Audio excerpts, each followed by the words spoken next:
The Bible with Sean. Chiasms. A chiasm, also called a chiasmus or a chiastic structure, is a literary structure where a set of ideas are presented one after another, then those same ideas are repeated in reverse order. They're used throughout the Bible and can be as short as a sentence or as long as a whole book. We indicate the individual parts of the chiasm with a letter, A, B, C, etc. Then the reverse parts are denoted like C prime, B prime, A prime. Sometimes there's a thought in the middle that isn't repeated. This is usually marked with an X. In this case, this central thought is the most important one the writer wants to convey.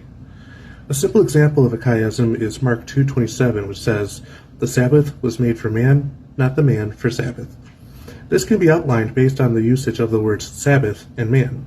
So A would be, the Sabbath was made, B would be for man, B prime would be, not man for, A prime would be the Sabbath.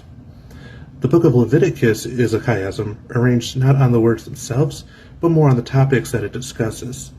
So A would be chapters 1 through 7, which talk about offerings and sacrifices. B would be chapters 8 through 10, which talks about rules about the priesthood. C would be chapters 11 through 15, which talks about rules for ritual purity. X, in the middle, is chapter 16. This talks about the Day of Atonement, which would have been the most important day of the year. Then we go back to C prime in chapters 17 through 20. This talks about rules for holiness, which is associated with purity. B prime, chapters 21-22, would be rules about the priesthood, so going back to what was discussed in B. And then finally A prime, chapters 23 through 27, would be feasts and sacrifices, very similar to the first 7 chapters.